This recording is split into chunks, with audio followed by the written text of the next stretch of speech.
Welcome, curious minds, to the deep dive. Oh, Today, we're plunging into a cultural phenomenon. I mean, this thing absolutely captivated the world, sold over 18 million copies, got a major film adaptation. right. Huge deal. But despite that colossal success, this book also sparked, well, fierce debate. It really polarized readers like almost nothing else. It's quite a case study. It really is, yeah. It's rare for a novel to get that much, adoration while also drawing such sharp criticism. That paradox is precisely what makes it so interesting to explore. I agree completely. So today, our deep dive is into Delia Owens' massively popular 2018 novel, Where the Crawdads Sing. That's the one. We've gathered some really fascinating material for this. We've got a detailed book review from Little Leisure that, well, it dares to challenge the popular view, and it's full of reader comments, too. Oh, interesting. And a comprehensive Wikipedia entry covering, the plot, themes, reception, even the author's controversial background. Right. So our mission for you today is to unpack not just what this book is about, but why.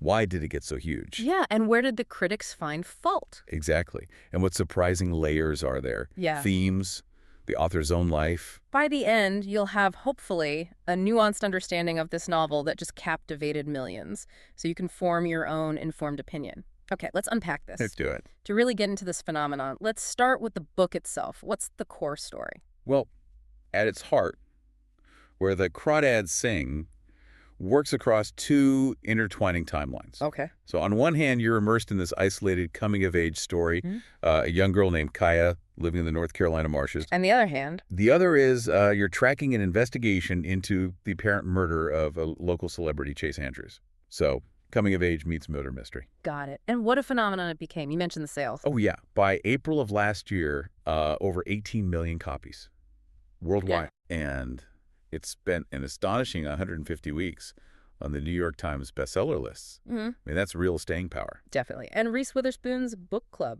picked it, right? And Barnes & Noble. Yeah, Reese's book club was huge for it. And Barnes & Noble's best books of 2018. That definitely, supercharged its popularity early on. And speaking of Reese Witherspoon, she produced the film adaptation in 2022, which financially was also a big hit. Right. Pulled in, $144.3 million on a $24 million budget. Pretty successful. But critically, it was a bit more mixed, wasn't it? Yeah, definitely mixed. Daisy Edgar-Jones's performance as Kaya and the cinematography, people often praised those. But many critics felt the film's overall tone was kind of incoherent, didn't quite hang together. Interesting. Okay, and even the title itself, Where the Crawdads Sing. Let's talk about that for a second. Sure. So crawdads, that's just American slang for crayfish. Right, and they don't actually sing. No, they don't literally sing. The phrase has this deeper meaning in the book. Tate Walker explains it is, far in the bush where critters are wild, still behaving like critters. Kind of like way out there, untamed. Exactly. And it's also noted, interestingly, that this was something Delia Owens' own mother used to say when Owens was a child. Wow. So maybe a personal connection there for the author. Okay. And at the heart of this success, what really captivated so many people was arguably this idea of the nature girl fantasy. Yeah, that's a good way to put it. Kaya's story, it starts back in 1952. She's just 6 years old. 6. Yeah. Her mother leaves her abusive, alcoholic father. Then her older siblings, one by one, they leave too, abandoning her. Alone. In the marsh. Can you imagine? It's pretty stark. And her resilience is, well, truly remarkable in the story. She learns to fish, she gardens, she trades fresh mussels and smoked fish with jumping. Right. He's a local black man, owns a gasoline station at the boat dock. Him and his wife, Mabel. And they become her main connections, really. Kind of like surrogate parents. Well, the townspeople. Oh, the townspeople call her the Marsh Girl. They treat her with immense prejudice. They laugh at her on the one day she actually tries going to school. It's brutal. But then her development starts, and it's, well, improbable, some might say. Definitely. Tate Walker, another local who fishes in the marsh, he befriends her, teaches her to read and write. Okay, so she gets some education. A bit. And eventually, she becomes a published author herself. Reference books on seashells and seabirds, uses the income to pay back taxes, fix up her little shack. Wait, so she goes from total illiteracy taught by one friend to publishing scientific reference books. That feels like quite a leap. It is, and that's part of the fantasy, right? This narrative offers this A seductive blend, as the review called it. Romance, murder mystery, and this feral coming of age. A fantasy of grit and purity. Exactly. Where the Crawdads Sing really nails is tapping into that, deep desire for self-reliance, for purity in a messy world. It's a powerful fantasy, triumph against the odds. And maybe that's why it resonated so much, even with the bits people found hard to believe. I think so. That core emotional resonance, that's its secret weapon, really. Despite, or maybe because of, the narrative imperfections. Okay, but this success, this allure, it didn't come without, well, significant backlash. Not at all. That tension between the powerful fantasy and the sort of grounded reality readers expected, that seems to be where a lot of the criticism comes in. Absolutely. And we should probably start unpacking those criticisms maybe with the narrative and character issues first. The things people felt were just off. Right. A lot of the initial critiques seem to focus on what some readers called blatant errors, things they felt, an editor should have caught. Yeah, frankly, there's that scene, Kaya, this girl who supposedly lives off grits and mussels her whole life, packs French bread and cheese for a picnic. French bread in the marsh. Exactly. Now, a commenter later pointed out it was for chase, not pate, but still. The detail just felt wildly unrealistic for her character, her situation. It pulls you out of the story. Yeah, I can see that. And the dialogue? Oh, the dialogue. Kaya's isolated upbringing, right? Yeah. Then she uses this very academic language, like saying, there are many of that genius here when talking about species. Instead of genus. Right. It should be genus. And just the phrasing itself felt jarringly out of place for someone raised like her. It adds to that feeling of editorial oversight, maybe. And other narrative choices drew criticism, too, like Jodi's scar, her brother's scar. Ah, yes, the story of how he got it. It's explained when he reappears much later in the book. Right. Instead of earlier when Kaya's talking about her abusive father, it felt like a missed opportunity, maybe, to weave it in subtly, identify him by the scar rather than just drop the explanation later. It felt a bit clunky to some. Yes, structurally a bit awkward. And beyond these specific errors, many found Kaya's overall character arc just highly implausible. The whole transformation. Yeah, that swift jump from illiteracy to, quote, scientific genius and college speaker after just minimal instruction from Tate. Yeah. It stretched belief for a lot of readers. And her appearance, too, right? Yeah, right. Critics questioned her unearthly beauty, despite supposedly suffering malnutrition Right. and having zero access to, basic hygiene for years. So the Marsh Girl somehow becomes this stunningly beautiful scientific author. It does challenge believability. It does. And her social awkwardness, her ineptitude, it seems to conveniently vanish or reappear depending on what the plot needs at that moment. Yeah, inconsistent. Exactly. Yeah. And then what about the outside world? Where are the authorities? Good point. Many readers ask, why didn't truant officers or social workers ever follow up? Kia was a known, unsupervised child living alone. Especially in that era, it felt like a significant gap in the story's realism. The book also got some flack for using stock characters or tropes, didn't it? Like Jumpin' and Mabel. It did, yeah. Some critics saw them as fitting the magical Negro trope. Can you just quickly explain that trope for us? Sure. It's a term for a recurring stereotype in fiction, where a black character, often wise or mystical, exists primarily to help the white protagonists achieve their goals or learn a life lesson, usually without having much of their own complex inner life or story arc explored. Gotcha. So the criticism was that Jumpin' and Mabel existed mainly to support Kaya. That was the critique, yeah, that they lacked full dimension beyond helping her.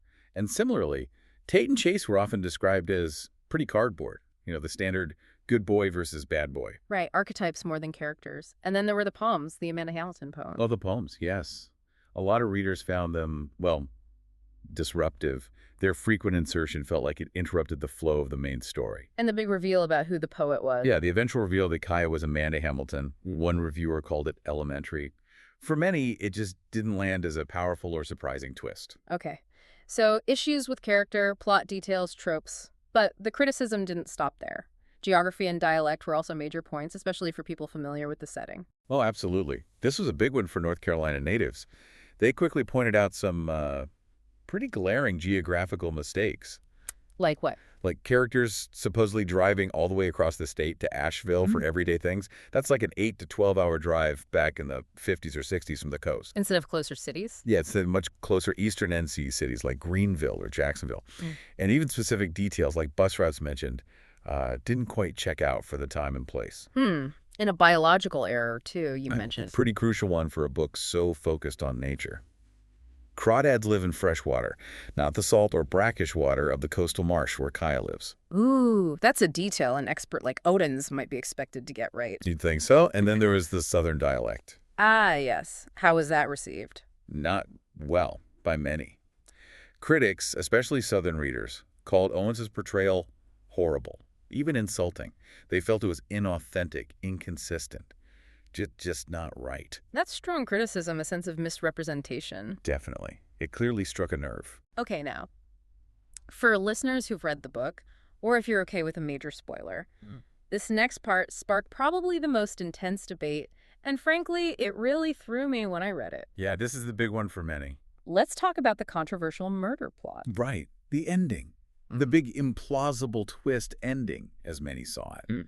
After Kaya dies peacefully of old age, Tate finds hidden items. Yeah. A poem that basically confesses, and the shell necklace that Chase was wearing when he died, hidden away, revealing that, yes, Kaya did murder Chase. And the logistics of how she supposedly pulled it off, that's where credulity really got strained for people, myself included. Absolutely. Readers found it really hard to swallow. Kaya, this isolated, supposedly unsophisticated woman, suddenly capable of planning these elaborate bus trips in disguise. Timing everything perfectly to create an alibi. Exactly. How did she even know the bus schedules? How did she get Chase to the fire tower at just the right time? Yeah. That just felt too neat, too planned for the character we thought we knew. Yeah, almost out of character based on everything before. And that reveal, it had a huge impact on how people saw Kaya.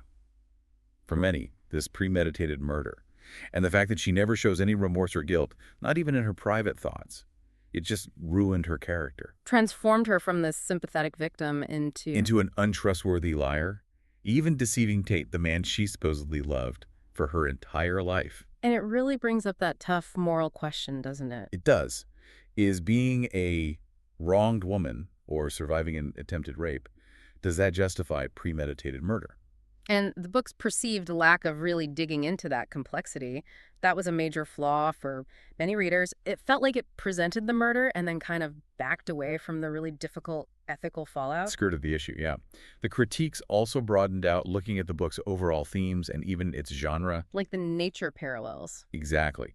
Many found the constant parallels drawn between wildlife behavior and human actions to be, well, a bit heavy-handed, obvious almost, lacking subtlety. This connects back to Owens' background as a zoologist, right? The ethology, the study of animal behavior. Right. Key observes female fireflies luring males to their death, female mantises eating their mates after mating. These are presented as metaphors for how men behave in the story. But then, with the murder reveal, those metaphors become chillingly literal in relation to Kia's own actions. Adds a really dark layer of irony, doesn't it? It certainly does, and this led some critics to argue the book just tried to be too many things at once, like a coming-of-age story, a romance, a nature study, and a murder mystery, and ended up, in their view, failing at them all. Ouch. That's harsh. Yeah, terms like Cinderella of the Swamp or even a Hallmark Channel movie got thrown around, suggesting, a lack of real depth beneath the appealing surface. And there's also the noble savage critique. Right. The idea that Kia embodies this sort of tired, discredited story of a nature genius, someone whose actions, even murder, are kind of excused or justified because society itself is seen as corrupt and she's pure because she's close to nature. But there was an alternative view on that, wasn't there, from some commenters? There was, yeah. An interesting counter-argument. Some suggested the book's real core message is actually about the insidious nature of prejudice, how it operates, even against white individuals like Kaya, who are outsiders. So they argued that rushing to judge Kaya's guilt actually misses that deeper visionary message about prejudice. Exactly. That maybe the book is a commentary on how society's judgment can isolate people and push them to extremes. It's a powerful reading, suggesting we look beyond the surface plot. Which kind of brings us to the author herself and how much her context matters. This leads to that significant piece of real-world background. Delia Owens' time in Zambia. Yeah, this adds a whole other dimension. Delia Owens, she's a zoologist known for living reclusively. But there's this unsettling connection. Right. Owens, her then-husband Mark, and his son Christopher, they are reportedly still wanted for questioning in Zambia. This is in connection with the 1995 killing of an alleged poacher, an incident that was actually filmed for an ABC News report back then. Filmed? Wow. Yeah. Now, It's crucial to clarify. Delia Owens herself is considered a witness or maybe a possible co-conspirator or accessory. She's not named as a suspect who pulled the trigger. Okay, that's an important distinction. Very. But still, some sources, like the Los Angeles Times, have explicitly drawn parallels, saying the novel seems to draw from Owens' own involvement in the 1995 murder, adding this sort of tumultuous history to the narrative. That definitely makes you pause, doesn't it? Yeah. How does knowing about this real-world context, themes of justice, wilderness, alleged violence in the author's past, how does that change or complicate how you read Where the Crawdads Sing? It really does. It certainly adds another layer when you think about Kaya's actions, her view of justice, her relationship with the wild, knowing this background about the author. Yeah. It forces you to consider that blurry line, between fiction and reality. How much an author's own life might bleed into their work, intentionally or not, and how that shapes our perception of the characters, their choices. Raises that whole fascinating question about authorial intent versus reader interpretation, and how much the author's life should even factor in when we engage with their art. Exactly. It's a complex issue with no easy answers. Wow. Okay. So there you have it. We've taken you through the staggering success of Where the Crawdads Sing, celebrated its beautiful nature writing. Which is genuinely lovely in parts. Absolutely. Yeah. But we've also rigorously examined this multitude of criticisms about the plot, the characters, the execution, that really controversial murder reveal, and even the author's own real-world context. Yeah, this kind of deep dive really shows how a single book can become this, looking glass, Yeah. reflecting cultural tastes, what we value in literature, and that complex dance between fiction and reality. And your ability as a listener to engage with all these different perspectives, that's what helps you gain knowledge quickly but also thoroughly. Form your own viewpoint. Precisely. So here's the final thought to leave you with. What does it mean when a story about a Marsh Girl finding her own kind of justice gets tangled up with real-world questions of law and morality? And when the natural behavior described in the book, like predators and prey, takes on these new, maybe darker meanings when you apply them to the human characters, or even think about the author. What does this all mean for how we read fiction, how we interpret it, and ultimately which stories do we choose to believe?